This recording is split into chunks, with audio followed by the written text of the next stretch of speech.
नमस्कार, मैं हूं संदीप मीणा और जनसेवक समाचार की खास पेशकश जनसेवक में आपका बहुत बहुत स्वागत है। और आज हमारे साथ मौजूद है भारतीय जनता पार्टी के वरिष्ठ नेता और विधायक महेंद्र हांडिया जी, जिनको लोग उनके नाम से कम बल्कि उपनाम बाबा के नाम से जाना जाता है पूरे प्रदेश में। और आज हम उनसे जानेंगे किस तरीके से उन्होंने राजनीति में अपने जीवन के संघर्ष को बिताया है और कैसे उन्होंने जनहितैषी कार्य जन कल्याण के काम किए हैं और आगामी दिनों में किस तरीके से उनके माइंड में जनता के लिए क्या विकास की परियोजना है, तमाम पहलुओं पर हम उनसे बात जानेंगे। सबसे पहले विधायक जी, आपका बहुत बहुत स्वागत है।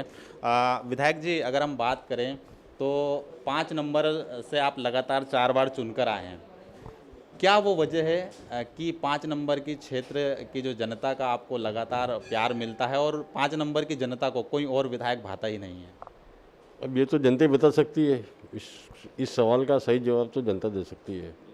इसके लिए मैं जब तक मौका मिलेगा तब तक सेवा करता रहूँगा। विधायक जी, अगर हम बात करें तो 5 नंबर क्षेत्र में आपने विकास के वो कौन कौन से ऐसे कीर्तिमान रचे हैं और आगामी सालों में अगर बात करें तो किस तरह के विकास कार्यों की जो है प्रगति आप देखते हैं? क्या आपके क्षेत्र, आपके माइंड में वो रोड मैप है?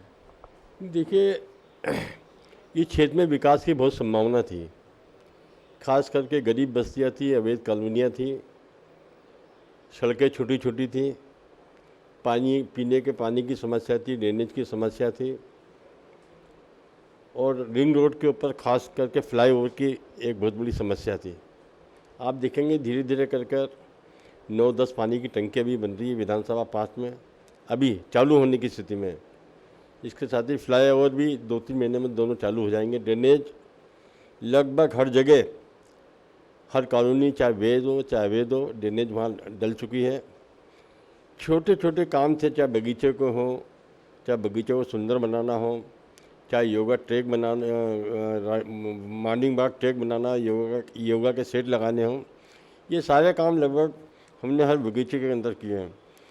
और देखिए, विकास एक निरंतर चलने वाली प्रक्रिया है। जैसी जैसी संभावना होती है, हम जनप्रतिनिधि, हमारे पार्षद उन काम को पूरा करते हैं। बाबा, अगर हम वर्तमान में देखें तो आप जैसे कि सरकार और संगठन दोनों में भागीदारी कर चुके हैं, लेकिन जिस तरीके से एक कैडर बेस पार्टी कही जाती है भारतीय जनता पार्टी, तो कहीं ऐसा नहीं लगता है बाबा कि ये जो पार्टी है उसका कांग्रेसीकरण हो रहा है? नहीं, देखिए, राजनीतिक पार्टी, खास करके भारतीय जनता पार्टी वास्तव में कैडर बेस पार्टी है। हमारे संगठन अपने कार्यकर्ताओं को हर दृष्टि से ट्रेन करने का काम, परिपक्व करने का काम करता रहता है।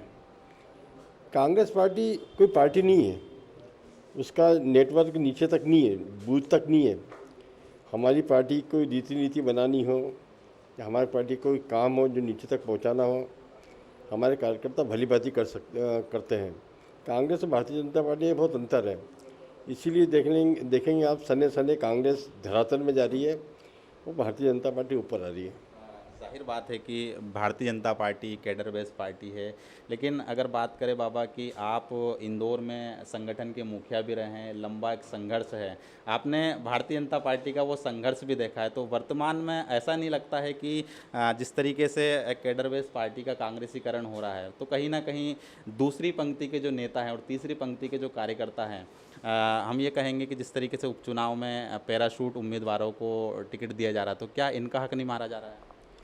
देखिए, अभी उपचुनाव ये विषम परिस्थितियों में हो रहे हैं।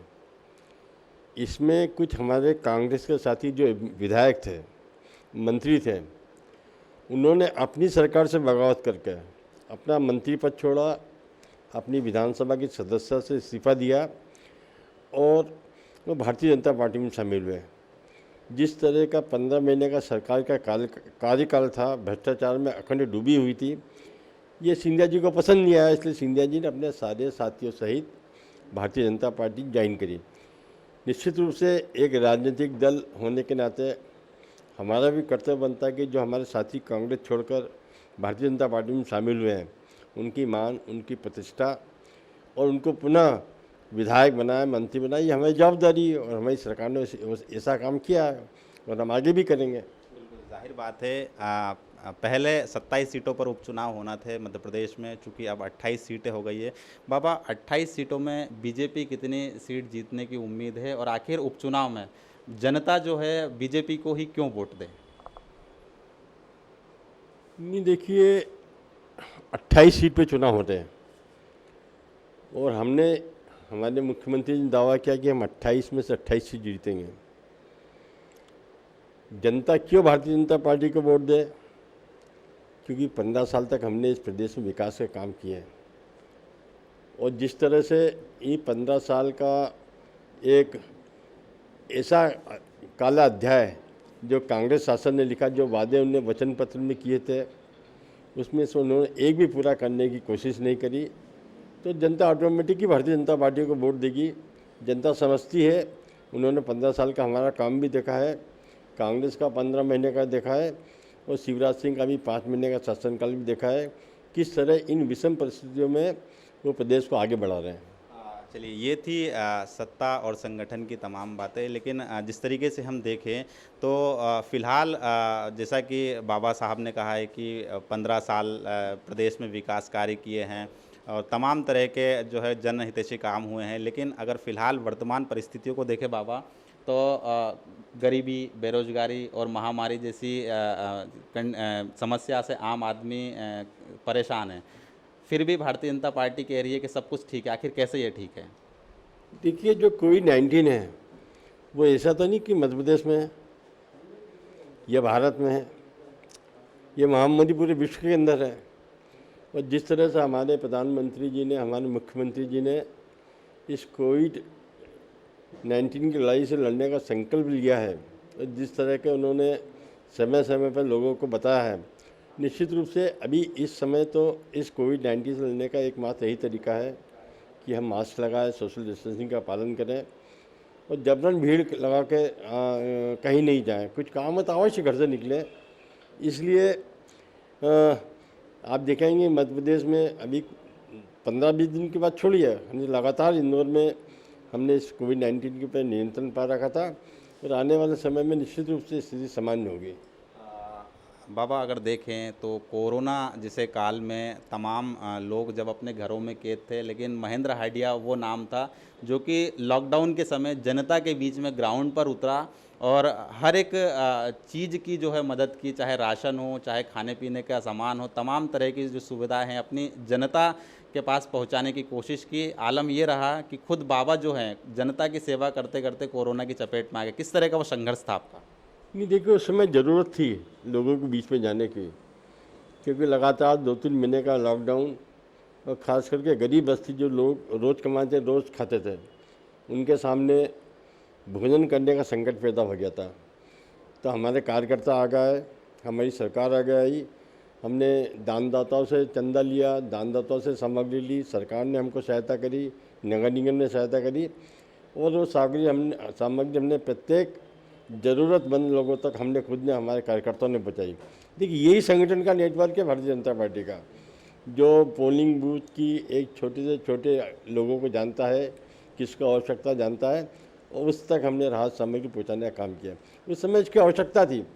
अब चूँकि धीरे धीरे ज़िंदगी सामान्य हो रही है, लोगों का कुछ कामकाज भी प्रारंभ हुए हैं, आने वाले समय में देखेंगे कि वास्तव में जो हमारे 5-6 महीने का संघर्ष था, वो संघर्ष का परिणाम सुगत देखने को मिलेगा। बाबा, जिस तरीके से आपका अनुभव रहा है, 4 बार आप विधायक रहे हैं, चौथी बार सरकार बनी, लगातार ये जो सियासी गलियारों में ये खबरें तेज़ थी कि बाबा को एक बार फिर मंत्री पद की कुर्सी मिलेगी। तमाम नाम जो है इस फेरिस्त में, रेस में दौड़ते रहे और आखिर में आपका नाम छूट जाता है, तो क्या कहना चाहेंगे, क्या वजह रही? नहीं, देखिए, इसमें एक वजह तो आपने बताई, जो हमारे साथी आए थे कांग्रेस छोड़कर भारतीय जनता पार्टी में, उनको स्थान देना था।